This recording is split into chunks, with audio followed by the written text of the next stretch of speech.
Welcome back guys. पहले मैं आपको अपना ओपन सेटअप दिखा लूँ। ये मेरा नया ऑफिस है।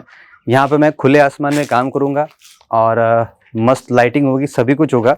और आज हमें दो एक्साइटिंग न्यू प्रोडक्ट्स का रिव्यू करना है। नोकिया के दो न्यू ईयरबड्स आप देख सकते हैं, go earbuds plus and comfort earbuds. चलिए दोनों प्रोडक्ट को टेस्ट करते हैं। एज ऑलवेज हम रियल लाइफ टेस्टिंग भी करते हैं। इससे पहले मैं आपको बताऊं कि प्रोडक्ट कैसा है। ईयरबड्स पे आने से पहले क्विकली में बॉक्स की पैकेजिंग और स्टफ से आपको इनसाइड मिलता है। वैसे बॉक्स काफ़ी स्टर्डी है, सॉलिड है। जनरली आपने देखा होगा जो इस प्राइस रेंज के TWS होते हैं अंडर 3000 में, आप कह सकते हैं बहुत ही चीप क्वालिटी के आते हैं।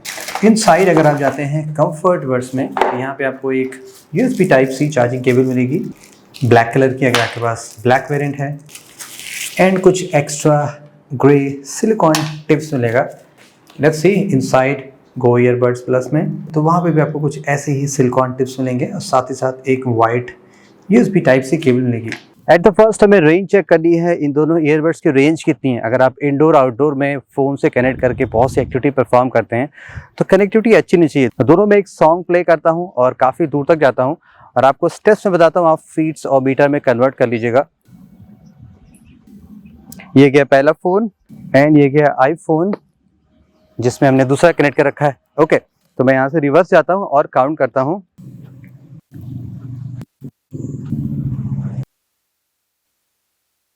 मैक्सिमम मैं आ चुका हूँ, अराउंड 90 स्टेप्स यहाँ पे है और बहुत ही अच्छी ऑडियो आ रही है यहाँ से, अराउंड 90 स्टेप। दोनों ही ईयरबड्स की रेंज काफ़ी अच्छी है। जो कंफर्ट ईयरबड्स है और गो ईयरबड्स प्लस है, दोनों में नियरली सेम मिला। इवन तो यहाँ पे 5.1 है, यहाँ पे 5.2 है, तो अराउंड 90 स्टेप्स तक वॉल्यूम एकदम बढ़िया आ रहा था, जरा सा भी डिस्कनेक्शन नहीं हुआ था। 90 के बियॉन्ड से हल्का सा कनेक्शन ब्रेक होने लग रहा था और मैक्सिमम जहाँ तक एकदम कम्प्लीटली ब्रेक होने लगा था वो 114 स्टेप्स था। तो इस हिसाब से देखा जाए काफ़ी बढ़िया है। जितने भी हमने पास में बढ़िया टेस्ट किए हैं वो 100 स्टेप्स तक आसानी से पहुंच जाते हैं। तो कनेक्टिविटी इसकी काफ़ी अच्छी है, आप इंडोर आउटडोर रहेंगे आपको ज़रा सा भी प्रॉब्लम नहीं होगी। दोनों ही ईयरबड्स काफ़ी प्रॉपर्ली डिज़ाइन किए गए हैं मेरे लॉन्ग यूसेज में, लाइक कई घंटे मैंने एडिटिंग की राइट देयर, और अगर ड्राइविंग भी डेली करता हूँ तो इनको भी मैं पहन के ड्राइव करता हूँ। तो मुझे एनी केस कभी ऐसे लगा नहीं कि अपने आप फॉल ऑफ हो जा रहे हो या बहुत हैवी वेट हो। काफ़ी लाइट वेट भी है। ये 4 ग्राम का है कंफर्ट ईयरबड्स में और गो ईयरबड्स में ये जस्ट 5 ग्राम का है। 1 ग्राम डजंट मैटर टू मच। सो दोनों ही काफ़ी लाइट वेट हैं, आप इसको लॉन्ग ड्यूरेशन पे लॉन्ग पे भी यूज़ कर सकते हैं। And about the noise cancellation, यहाँ पे आपको कोई भी फिजिकल ANC यानी कि एक्टिव नॉइज़ कैंसिलेशन नहीं मिलेगा। इस प्राइस में मिलना काफ़ी डिफिकल्ट है, इन केस मिलता है तो वो पुअरली इम्प्लीमेंटेड आप कह सकते हैं।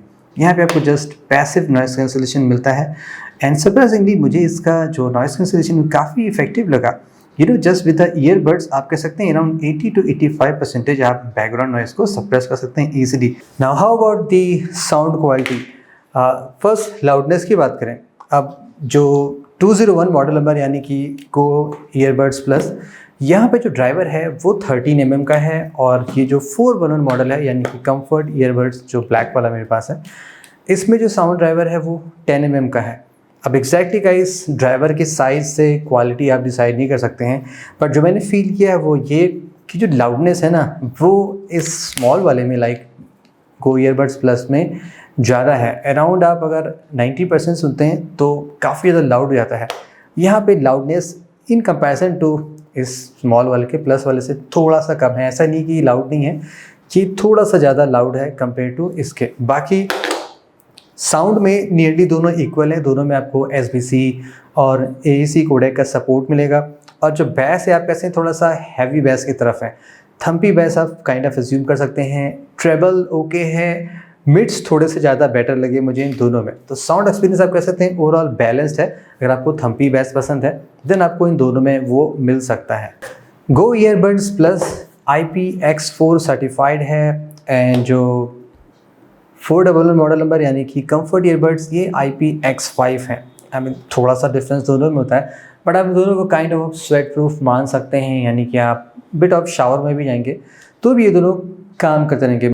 इन दोनों ईयरबड्स में आपको टच कंट्रोल कमांड्स मिलेंगे जो आजकल मोस्टली सभी ईयरबड्स में मिलते हैं और कमांड्स काफ़ी बेसिक है, सिंपल। आप उसको कॉन्फ़िगर नहीं कर सकते बिकॉज यहाँ पे कोई भी कंपेनियन ऐप का सपोर्ट नहीं है। आपको सिंगल टैप करना है तो उससे प्ले पॉज हो जाएगा, डबल टैप करेंगे तो वॉल्यूम इंक्रीज हो जाता है, ट्रिपल टैप करते हैं तो वो नेक्स्ट ट्रैक पे चला जाता है, लेफ्ट साइड पे करेंगे तो उसका रिवर्स होता है, यानी कि ट्रैक प्रीवियस आता है और वॉल्यूम डिक्रीज होता है। टच दोनों में ठीक लगा, लाइक प्राइस के हिसाब से परफेक्टली ओके हैं। ऑन दी सेंसिटिविटी मैं कहूँगा कि 10 में से 8 बार आप कह सकते हैं कि एक्यूरेटली डिटेक्ट करते हैं। तो इस प्राइस रेंज में डेफिनेटली आपको सुपर सेंसिटिव टच नहीं मिलेगा, but 8 out of 10 is perfectly okay. You remember guys, हमने इससे पहले नोकिया ईयरबड्स लाइट ट्राई किया था। एक बेस्ट पार्ट जो मुझे उसका लगा था वो ऑफ कोर्स था बैटरी एंड द ड्यूरेबिलिटी। सो यहाँ पे भी सेम स्टफ है, जो मटेरियल यूज़ किया गया इटसेल्फ वो काफ़ी अच्छी क्वालिटी का है। जनरली आपने देखा होगा जो भी ग्लॉसी आते हैं उसमें बहुत सारे माइनर स्क्रैचेस लग जाते हैं। यहाँ पे मेरे ऑलमोस्ट 10 डेज़ हो गए यूज़ करते हुए, ऐसे ही बहुत बार गिरे हैं, तो मुझे ऐसा कुछ नथिंग यहाँ पे कुछ मेजर लगा नहीं कि डीप मार्क से कुछ कट पड़ गया। ऑफ कोर्स प्लास्टिक है, माइनर से स्क्रैचेस आते हैं, but compare to other brands की क्वालिटी अभी भी यहाँ पे सुपर इंप्रेसिव है। And about the battery life भी जस्ट लाइक प्रीवियस यहाँ पे भी काफ़ी इनक्रेडिबल है। कंपनी ने ऐसा क्लेम किया है लाइक जो कंफर्ट ईयरबड्स हैं अराउंड आप 29 आवर्स पा सकते हैं इंक्लूडिंग द चार्जिंग केस, और यहाँ पे 26 आवर्स हैं। अब मैंने एग्जैक्टली मेजर नहीं किया, इम्पॉसिबल ही होता है। दोनों ईयरबड्स को मैंने अराउंड मिक्स में लाइक एक मैंने 2-3 घंटा यूज़ किया, ये भी मैंने ऐसे 3 से 4 घंटे ड्यूरिंग एडिटिंग यूज़ की, तो 1 वीक कंप्लीट चले। था अगर इस तरह मैं काउंट करूँ तो ऑलमोस्ट 25 आवर्स प्लस तो मुझे दोनों में मिल चुका है। तो जैसा क्लेम किया गया है नियरली मुझे वैसा ही मिल रहा है। बैटरी बैकअप इसकी काफ़ी बढ़िया निकली है। एट द लास्ट गाइस कुछ कॉन्स की भी बात कर लेते हैं कि ऐसा नहीं है कि कोई भी प्रोडक्ट परफेक्ट होता है। यहाँ पे भी कुछ स्मॉलर कॉन्स हैं, कुछ बिग कॉन्स मुझे लगे। फर्स्ट ऑब्वियसली आपने डिज़ाइन तो देखा, बहुत न्यू ग्राउंड ब्रेकिंग डिज़ाइन नहीं है, स्पेशली इसका ये थोड़ा सा ओल्ड डिज़ाइन है और थोड़ा सा बल्की भी है। ये थोड़ा स्लिम है, लाइट वेट है, ज़्यादा मुझे बेटर लगा। बाकी जो सबसे मेन कॉन्स मुझे लगी वो ये कि यहाँ पे कोई भी कंपेनियन ऐप का सपोर्ट नहीं है। लाइक आजकल आपने देखा होगा जो बिग ब्रांड्स के हैं लाइक Xiaomi के, Realme के, OnePlus के, जिनके भी आते हैं उन सबके आपको कंपेनियन ऐप मिलते हैं। तो ऐप ऐसे मैंडेटरी नहीं होता है कि आप उससे कुछ बहुत मेजर चीज़ें कर लेंगे, बट टाइम टू टाइम आप कुछ सॉफ्टवेयर फीचर्स इंप्रूव कर लेते हैं, कुछ फर्मवेयर अपडेट आते हैं, तो उससे डेफिनेटली कुछ ना कुछ क्वालिटी में ऑलवेज इंप्रूवमेंट होता है। इन दोनों ईयरबड्स में आपको गूगल फास्ट पेयरिंग का सपोर्ट भी नहीं मिलता है, ना ही यहाँ पे इन ईयर डिटेक्शन है, यानी कि अगर आप इसको ऐसे वियर करके चल रहे हैं, यूज़ कर रहे हैं और अगर आप इसको बाहर निकालते हैं तो आपको जो साउंड है वो प्ले पॉज ऑटोमेटिकली नहीं होगा। सो इन द समरी में गाइज कैसे लगे दोनों ईयरबड्स? देखिए ये जो आपको मिल रहा है गो ईयरबड्स प्लस, ये आपको मिल रहा है 2000 रुपीज़ का, और जो कंफर्ट ईयरबड्स हैं ये आपको मिल रहे हैं 2500 में। एंड आई थिंक इस प्राइस में ऑलमोस्ट सारी चीज़ें मुझे बढ़िया ही लग रही हैं। जस्ट एक कंपेनियन ऐप की जो फीचर है वो मुझे मिसिंग लग रही है इस प्राइस रेंज में। लाइक गूगल फास्ट पेयरिंग ये सब भी काफ़ी डिफिकल्ट है, मैंने जस्ट बता दिया। जस्ट कंपेनियन ऐप मुझे मिस लग रहा, otherwise great battery, great build quality, ऐसा भी नहीं कि कलर चेंज हो गया, कितनी बार ये गिरे हैं। एंड क्वालिटी भी साउंड की काफ़ी डिसेंट है, पैसिव नॉइस कैंसिलेशन इसका काफ़ी बढ़िया वर्क कर रहा है। तो मेरी तरफ से तो ये दोनों बड्स काफ़ी रिकमेंडेड हैं।